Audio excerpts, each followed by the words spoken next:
Today we're going to be talking about an inspection report. As you, the buyer, you would get an inspection report. Today we're going to talk about what's important in that inspection report and how to read the inspection report. When you're getting an inspection on a property, there are several things to consider. Number one, what's the age of the property? Overall, the age does make a difference because some of the major factors that make up a house, the AC units, the hot water heater, the roof, all deteriorate with age, which means the life of a roof, it can be anywhere from 25 to 35 years. The life of an AC unit is roughly 25 years.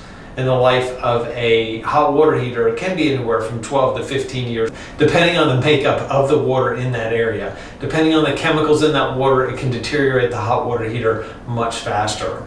So the age is one consideration you want to look at when you're looking at that inspection report and reading through that inspection report. You want to look at those big mechanical items, those ones I just mentioned, and how are they performing and what's their age and their life expectancy at this point. A lot of times buyers want to look at small things like broken light switches, garbage disposals that don't work and are broken. And I'm not saying those things aren't important. I'm just saying that I think it's best as the buyer for the property to look at the big overall items, the things that are going to cost you, the buyer, money as you're going through that inspection report. Because we know, as realtors dealing with this day in and day out, that there's going to be things that come up for our buyers. And I just like to know that if we get you in a house 2 to 3 to 5 years out, kind of what the overall costs are going to be. Now, we don't have a crystal ball and we can't look at these costs and be very precise, but we can have a good idea that if an AC is 20 years old, that there's a good chance that it'll go out within the next 5 years. Again, the age of the house, you want to look at the foundation. Is it brick siding? Is it, stucco siding? Is it, the hardy board siding? All these things are important because of the age of the property.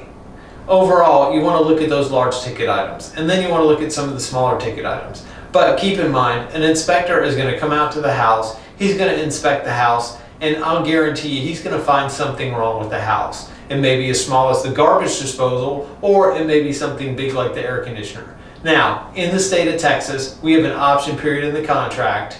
You're going to have this inspection done during the option period. We're going to have an opportunity to go back to the seller and say, hey, Mr. Seller, we're ready to buy your house, but you're going to have to give us some help here on the roof, or you're going to have to give us some help on the hot water heater, or replace the hot water heater depending on if it's not functioning properly. This gives you the opportunity to go back to the seller and say, hey, Mr. Seller, I'm ready to buy the house, but I'm uncomfortable with the hot water heater, or I'm uncomfortable with the garbage disposal, and gives you a little bit of a chance to negotiate. But let's keep in mind, I find that the best deals are fair to both the buyers and the sellers. So I hope this information sheds some light on the buying process, and remember, who you hire matters.